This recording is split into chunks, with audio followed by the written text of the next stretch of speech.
Hi there, Kimberly Flanagan from Kimberly's Quilts. I'm here with another quick tip on how to set up a balanced quilt when laying out your edge to edge. Let's jump into Pro Stitcher so you can see my screen and follow along with me. We are going to set up an edge to edge today. Now, there's multiple ways of setting up an edge to edge. However, I'm going to share with you my preferred method because this ends up with a balanced quilt and a balanced design. So we all know that when we start to set up our edge to edge, we measure our quilt before we ever put it on the frame. So we're going to say for this demo that our quilt's 60 by 80. So if I come in here and I get a design, and let's just open an edge to edge design under our continuous lines. And we're gonna get, so I don't know, let's get our blustery breeze. Okay. If I come in here and I have decided that I want this for whatever reason to be a certain size and a certain, because I don't want it to be too dense, if I come in here and I do resize, I lock my aspect ratios and I have my width and I'm now making it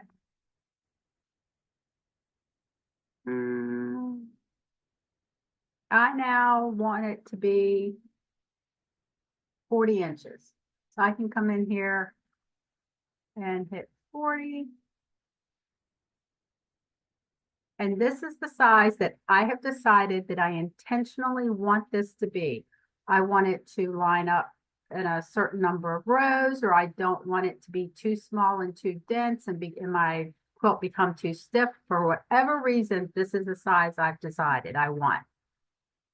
Now I can come in here and I can baseline that. I can come in here and I can, under my area tab, set up my 2-corner area. Upper left-hand corner.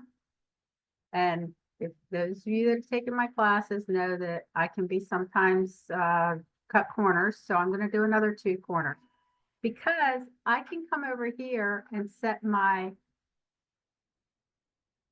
sizes, my width and my height. If it's 60 by 80, we know we want at least 2 inches all the way, 2 inches on all sides.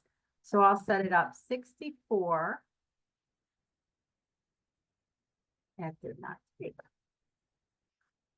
64. And it's same with the height. I'm going to come in here and I'm going to set this up and say 84. Now I have my entire design and area defined. If I come in here to repeat, a lot of people will say, first thing we want to do is fill the design. I 100% agree. That's going to give you the maximum number of horizontal and vertical repeats without it going outside of your area. What happens as soon as I hit stretch? It will now stretch that design and make it hit top to bottom vertically and horizontally. But look what I've done to my design. There was a specific reason I wanted it to be 40 inches in width. It's no longer 40 inches in width. So how do I get around that? Let me undo those 2 stretches. I'm not a fan of stretch, but some people seem to really like it. I want to make sure that my design is balanced and I have an equal number of spaces to the top and to the bottom. And so as I add designs horizontally, you will see that Pro Stitcher automatically does the math and the calculations for you for an equal amount to hang off of both sides. It's balanced now. Same thing when I hit vertical. If I hit another repeat, it doesn't just add a repeat at the top or the bottom, it balances this design. And now it's the height I wanted, it's the width I wanted for this design, And now I can use this design without it being distorted or morphed in any way using the stretch command.